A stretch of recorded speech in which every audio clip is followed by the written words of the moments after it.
After Hitler came to power, the lives of German women underwent a radical transformation. Sent to the kitchens according to Nazi ideology, their main task became ensuring the growth of the Aryan population. Nazi ideology shaped the role of women in three spheres: children, kitchen, and church. This approach was inherited from the last emperor of the German Empire, Wilhelm II. Although the Nazis narrowed the role of women, it brought economic and political benefits to the state. The main task for women became the reproduction of their kind, managing household affairs, and serving their husbands. Hitler openly expressed his dissatisfaction with women in politics, stating that 99% of the discussed issues were not suitable for them. Despite this, the Führer's rating remained high. Women, conforming to their secondary role, continued to play a key role in giving birth to future soldiers. Their value in Nazi society was measured solely by motherhood. Since there was no official First Lady in the Third Reich, the spouses of the Führer's closest associates naturally claimed this role. Magda Goebbels, the wife of the chief German propagandist, was the first contender for this role. Magda was brought up in the family of a Jewish industrialist. He gave her a fairly good education. Quite young, she married a man almost twice her age, in addition, who had 2 children from a previous marriage.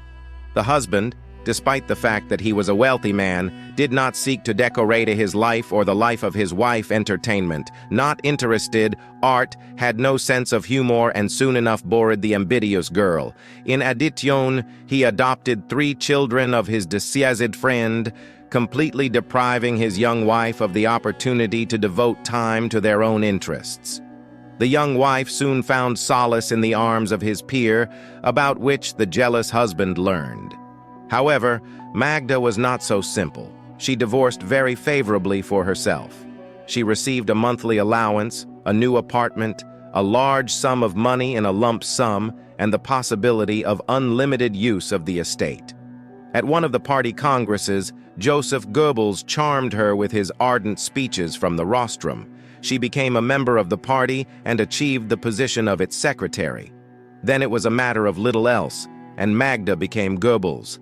And at their wedding was personally the Führer. About the relationship with the latter went a lot of rumors. After all, Hitler often visited Magda during the absence of the spouse. However, Goebbels himself did not lag behind, kept a diary in which he described all his adventures, which he had a lot. The family had 6 children, a personal contribution to the Aryan race from Goebbels.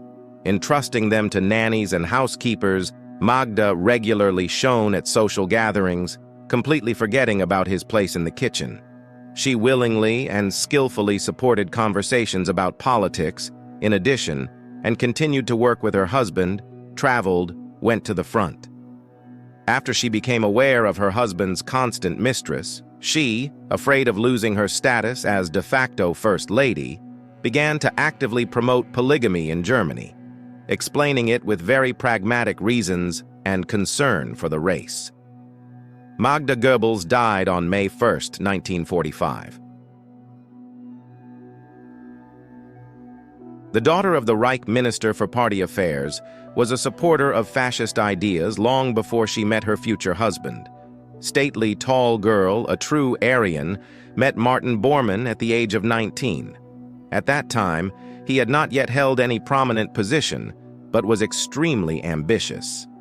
This is what bribed Gerda's father, who was extremely skeptical of marriage to a man who had a criminal record. Gerda was also involved in advocacy for polygamy and turned a blind eye to her spouse's infidelities.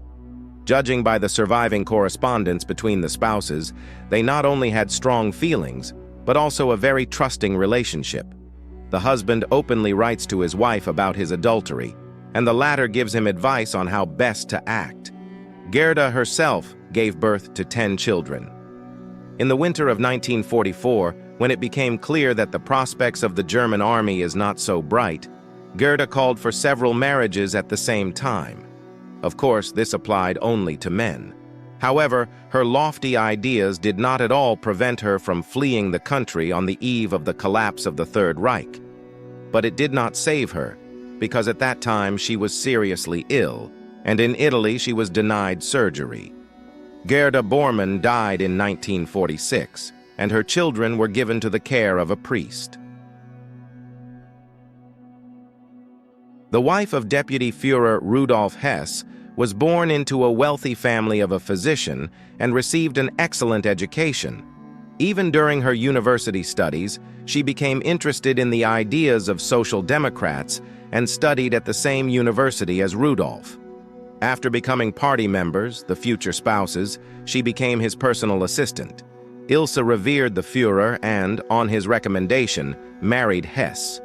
The Führer was not only a witness at their wedding, like at other subordinate weddings, but also became the godfather to their only son. Ilse led an active lifestyle, worked, and their home was filled with staff. Even the secretary of the Führer's assistant had 2 secretaries of her own.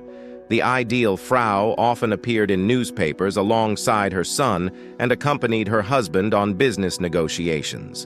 In 1947, Ilse, along with other wives of Nazis, was sent to a camp. However, she was released within a year and even had the financial means to open a guest house. Her husband served a life sentence, and after his death, she published their correspondence, remaining devoted to Hitler and his ideas until the end of her days. Ilse Hess passed away on September 7, 1995. The wife of Hitler's close associate Robert Ley, Inga grew up in a creative family. Her father was a famous opera singer, and Inga herself had a vocal education and performed. It was on the stage that Robert noticed her. With the traditional approval of the Führer was their marriage, and Hitler, until his death, never tired of admiring the extraordinary beauty and wonderful voice of the wife of his comrade in arms. Creative wife led a very bohemian lifestyle. They were a member of the People of Art, and the mother of the family used morphine. According to the official version, she was addicted to it because of the constant pain, which was tormented after the 3rd childbirth. Repeated attempts to treat, but they were not successful. She passed away in 1942, never having learned that her husband's plans to take over the world was not destined to come true. Despite the fact that Margaret quite corresponded to the Nazi ideas about the ideal woman, the relatives of Heinrich Himmler did not approve of their marriage. All because she was older than her husband by 7 years. In addition, this marriage was her second. She was from a fairly wealthy family, graduated from the girls' high school and worked as a nurse, but was not too noble origin, which was evident in her appearance and demeanor. In marriage, they raised a native daughter and an adopted son. Himmler was called the chief executioner of the world. He held high positions, and at home commanded the wife, which according to the canons of the ideal Aryan world should always be behind her husband, not to lord it over him. His wife was a loud, bossy woman, whom even her spouse tried to avoid, staying longer and longer at work. The bored Margaret was constantly organizing get-together evenings for the wives of the top SS. It could not be said that these were warm reunions of girlfriends, but rather that they were attended out of necessity. Margaret ran the Red Cross hospitals while actively supporting the anti-Semitic views of her husband, who by this time already had an official mistress and 2 children by her. After the end of the war, she was arrested and imprisoned in a camp and remained in custody until 1946. She was released and remained faithful to her views until the last days of her life.